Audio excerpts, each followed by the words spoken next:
असा मूवी येतो सो काय सांगाल काय कॅरेक्टर आहे आणि किती मजा केली? अंकुश ही फिल्म 6 ऑक्टोबरला रिलीज होते आहे, सगळ्यांच्या भेटीला येते. आणि दोन महत्त्वाच्या गोष्टी मी ह्याच्याबद्दल सांगेन. पहिली गोष्ट ते म्हणजे मराठी सिनेमाला एक धमाकेदार असा नवीन ॲक्शन हिरो मिळतो असं मी म्हणेन. He is a good friend नाव.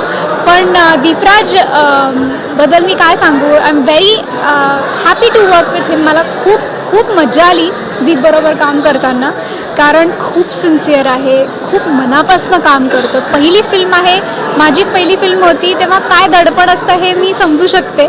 त्यामुळे त्यांनी काय मेहनत घेतली हे मी माझ्या डोळ्यांनी बघितलेलं आहे, त्यामुळे त्याचा एक आनंद. आणि दुसरी म्हणजे ह्या फिल्मनी कुठेतरी हा समज जो मराठी सिनेमाबद्दल आहे की मराठी सिनेमाचं बजेट नसतं किंवा मराठी सिनेमा स्टँड होऊ शकेल का हिंदी किंवा साऊथच्या कंपॅरिझनमध्ये, तर हो. आणि तुम्ही हा सिनेमा जेव्हा बघाल तेव्हा मग बी it budget, music, choreography, action, romance, गाणी, कॉस्ट्युम सगळं असो, या सगळ्यामध्ये तुम्हाला दिसेल की मराठी सिनेमाची ताकद काय आहे.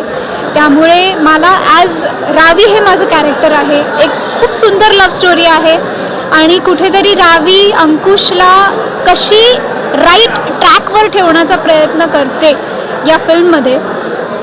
आणि ब्युटिफुल लव्ह स्टोरी, अशा दोन गोष्टींचं मला काम करायला, ह्या गोष्टींना फोकसमध्ये ठेवून काम करायला मला मिळालं आणि एक वेगळं कॅरेक्टर मला करायला मिळालं, याचा आनंद आहे.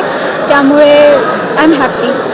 दीप, तू तुझ्या कॅरेक्टरबद्दल काय सांगते? कॅरेक्टर अंकुश हे एक वेपन असतो, हत्यार. आता हत्यार एका चांगल्या व्यक्तीच्या हातात गेलं तर त्याचे चांगले परिणाम होऊ शकतात, आणि पण तोच वेपन जर कोणाच्या वाईट व्यक्तीच्या हातात गेलं तर त्याचे वाईट परिणाम पण होऊ शकतात. हे म्हणजे अंकुश सिनेमा. यात जसे किटकीनी पण खूप हेल्प केलं मला कम्फर्ट झोनमध्ये आणायला. मी पहिले खूप नर्वस होतो, शाय होतो की सगळ्या मोठ्या स्टारकासोबत काम करायचं म्हणजे खूप माझ्यासाठी नवीन होतं. तर त्यामुळे केतकीने सपोर्ट केला आणि सगळ्या डायरेक्टर गणेश आचार्य सर्वांनी, सगळ्या टेक्निशियन टीमनी सगळ्यांनी खूप सपोर्ट केला. आणि अंकुश हा एक मिडल क्लास मुलगा आहे, जो म्हणजे त्याला इच्छा आहे की तो फॅमिलीसाठी काहीतरी प्राऊड होण्यासारखं काही करावं.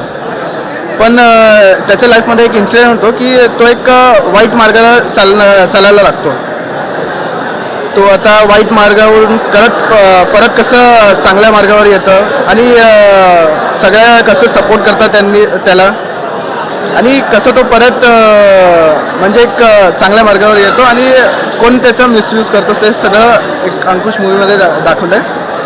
आणि ही मूवी एक पूर्ण एंटरटेनमेंटचं पॅकेज आहे. म्हणजे ह्याच्यात तुम्हाला ड्रामा, थ्रिलर, रोमॅन्स, ॲक्शन हे सगळं तुम्हाला बघायला मिळणार. नमस्कार, मी ऋतुजा बागवे. 6 ऑक्टोबरला अंकुश नावाचा चित्रपट येतोय. सो जवळच्या चित्रपटगृहात जाऊन हा चित्रपट नक्की पहा. सो नक्की काय भूमिका आहे काय? कारण एवढ्या मास्तंबर कलाकारामध्ये फक्त तू एकटी दिसते. काय म्हणजे केतकी या चित्रपटाची नायिका आहे आणि या चित्रपटाचं नाव आहे अंकुश आणि नायकाचं नाव आहे अंकुश आणि त्या नायकाची मी बहीण आहे. आणि ती जर आत्ताच आम्ही पाहिला त्यात ॲक्शन आहे, मारामारी आहे, सगळ्या गोष्टी. आणि त्याच्यापासून माझ्या भावाला लांब ठेवण्यासाठी भांडणारी, चिडणारी, रडणारी बहीण आहे. सो ती वकील आहे, त्यामुळे मुद्देसूद ती भांडते आणि भावाला या सगळ्यापासून तिला लांब ठेवायचं आहे.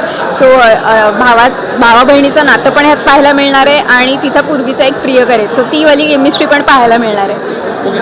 सो मूवी खूप बजेट आहे, खूप मास्तंबर कलाकार आहे. सो तुला काय ह्या मूवीमध्ये वेगळं? बरेच जण म्हणतात की मराठी फिल्म्समध्ये पैसा दिसत नाही. सो मला असं वाटतं ह्या फिल्मने ते खोडून काढलं आहे, कारण कमाल ॲक्शन, फॉरेन लोकेशन्सवर गाणी शूट केली आहेत. सो आपण हिंदी फिल्म्समध्ये, साऊथ फिल्म्समध्ये ज्या ग्रँजरने बघतो त्याच ग्रँजरचा मराठी चित्रपट आहे आणि याचा मी भाग आहे, याचा मला आनंद आहे. आज म्युझिक लॉन्च झाला अंकुश नावाचा चित्रपट.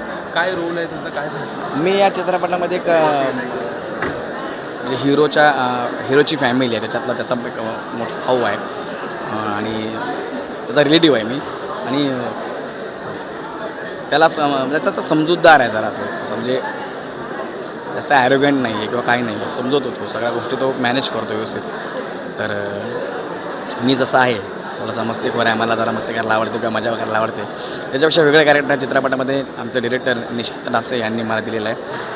मी असं 2 दिवस गेलो, 2 दिवस फक्त बसून होतो, मग थोडा मी जरा चिडलो होतो अण्णावरती की अण्णा काय यार, आता मित्र असल्यामुळे थोडंसं त्याला मी बोललो की काय असं करतो यार, तुम्हाला कास्ट केलं यार, मला तू काम देत नाही व्यवस्थित, काय चाललं आहे. तुम्हाला बोलला अरे घबरा थांब. तिसऱ्या दिवशी अण्णा आला, मी रूममध्ये गप्प बसलो होतो, मला म्हणाला झाला शांत. म्हटलं हां शांत ना, मी कुठे चिडलो होतो, शांतच आहे. हेच तुला प्ले करायचं तिथे, शांत, हुशार, समजूतदार, प्रत्येक गोष्ट समजून घेणारा असं पात्र तुला प्ले करायचं, जे माझ्याकरता अवघडच होतं. कारण आपल्या अंगवळणी काही गोष्टी पडलेल्या असतात, तर मग मी त्याचा विचार करत गेलो आणि मी माझ्या पद्धतीने केलेला आहे. आता 6 ऑक्टोबरला चित्रपटगृहाचा सगळ्या प्रेक्षकांना मी आवाहन करतो, चित्रपट बघा. एक वेगळा सिनेमा तुम्हाला बघायला मिळणार आहे आणि एंटरटेनमेंट आहे, ॲक्शन आहे पूर्ण भरलेली सिनेमामध्ये आणि उत्तम नट आहेत. तुम्ही वरती बघता ते सगळे, तो कोपऱ्यातला मी सोडल्यास, कारण आता मी तुमच्यावर बोलतोय, बाकी सगळे त्याच्यामध्ये आहेत. सो तू